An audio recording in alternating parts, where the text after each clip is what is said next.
Alhamdulillahilladzi amarona bittaqwa wa nahana anittiba'il hawa. Asyhadu an la ilaha illallah wahdahu la syarikalah wa asyhadu anna Muhammadan abduhu wa rasuluh alladzi la nabiyya wa la rasula ba'da amma ba'du. Sahabat Az-Zikra yang dirahmati Allah Subhanahu wa taala, selayaknya lah puji dan syukur kita panjatkan kehadirat Allah Subhanahu wa taala yang atas kudrah dan iradahnya Allah masih memberikan kita berbagai macam kenikmatan yang luar biasa, yang tentu dengan potensi-potensi tersebut harus kita bisa lakukan atau kita isi dengan sesuatu yang bermakna, dan tentu makna dalam arti bagi kehidupan di dunia maupun di akhirat kelak. Sahabat Az-Zikra yang dirahmati Allah Subhanahu wa taala, ada dua karunia Allah Subhanahu wa taala bagi kita yang tak ternilai harganya, adalah yaitu rohani dan jasmani.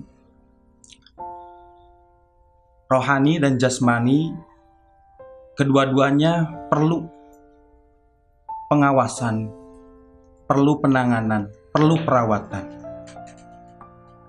Rohani perlu tuntunan untuk menggerakkan jasmani dengan baik.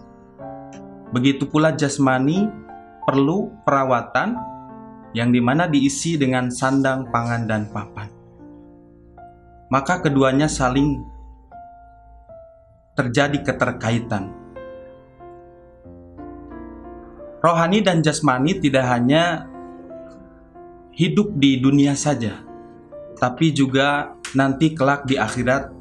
Maka sudah tentu kita sebagai orang yang beriman, maka perlu mengisi bagaimana agar rohani dan jasmani kita bisa betul-betul menjadi sesuatu yang bernilai, baik nilai di dunia maupun nilai di akhirat kelak.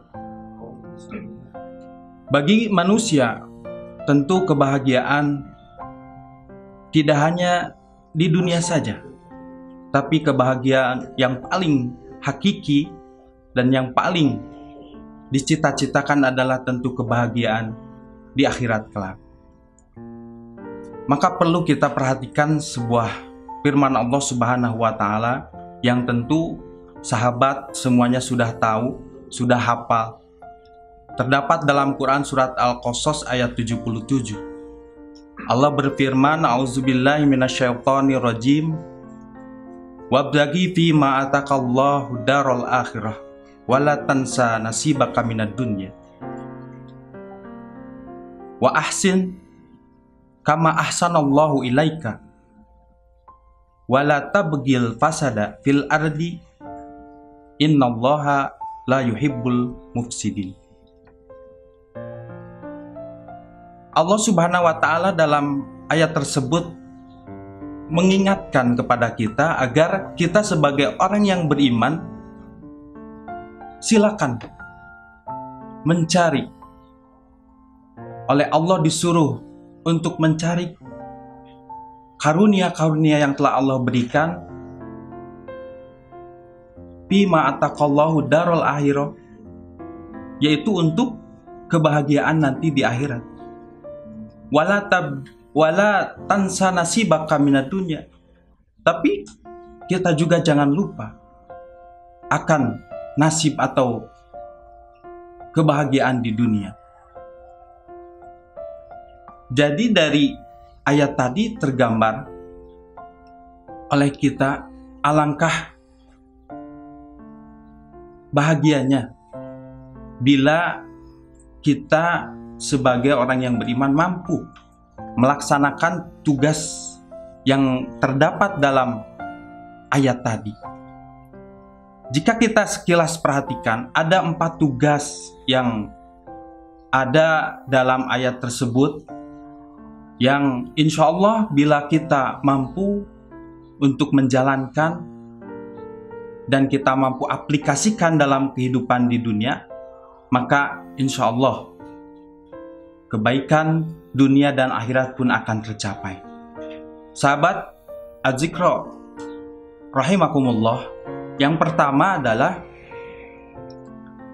manfaatkan karunia yang telah Allah berikan kepada kita. Banyak sekali nikmat-nikmat yang Allah berikan kepada kita. Kalaupun kita ungkap secara garis besar, maka ada dua kenikmatan yang Allah berikan kepada kita, yaitu kenikmatan eksternal maupun yang kedua adalah kenikmatan internal. Kenapa disebut eksternal? Kenikmatan eksternal adalah kenikmatan-kenikmatan yang ada di luar dalam diri kita. Angin, matahari, bulan, udara yang kita hirup setiap hari, itu adalah kenikmatan-kenikmatan yang luar biasa. Yang kedua, kenikmatan internal adalah kenikmatan yang ada dalam diri kita, yang ada dalam tubuh kita, jasmani kita. Dari mulai ujung rambut hingga ujung kaki, luar biasa. Allah Subhanahu wa Ta'ala menciptakan fi ahsani taqwim, ciptaan yang luar biasa, ciptaan yang sebaik-baiknya bagi manusia.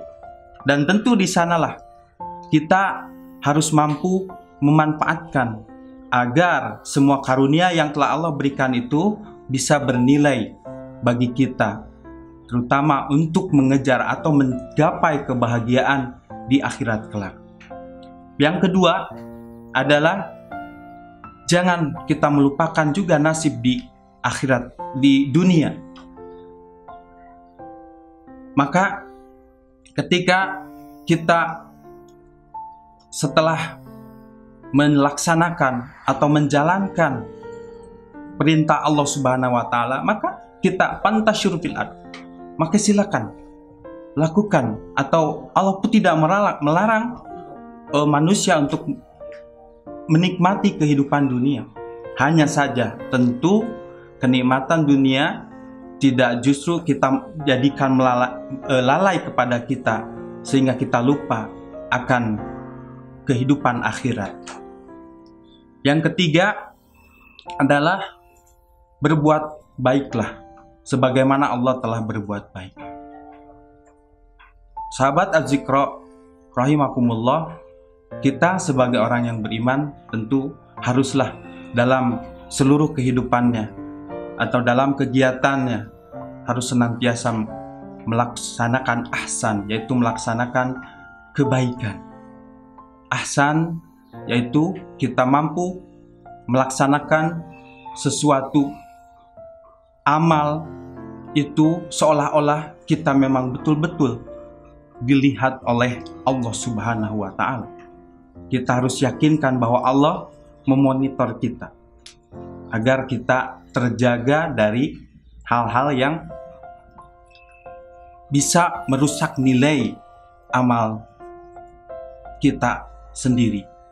Yang terakhir, yang keempat adalah maka janganlah kalian berbuat fasad, berbuat kerusakan.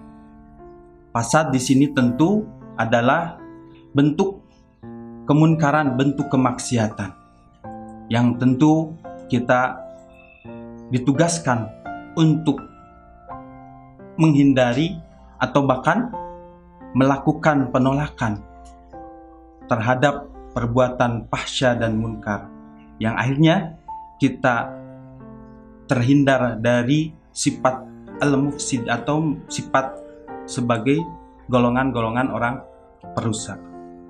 Sahabat Az-Zikra rahimakumullah, itulah 4 tugas yang mudah-mudahan kita sebagai orang yang beriman bisa melaksanakan, bisa kita aplikasikan, terutama dalam kehidupan dan dalam suasana Ramadan kali ini, apalagi di tengah pandemi COVID-19 yang tentu menuntut kita untuk terus survive, terus bertahan di dalam melaksanakan ibadah di bulan suci Ramadan ini yang penuh tantangan sekaligus rintangan. Dan tentu kita mudah-mudahan dijadikan Allah sebagai pemenang.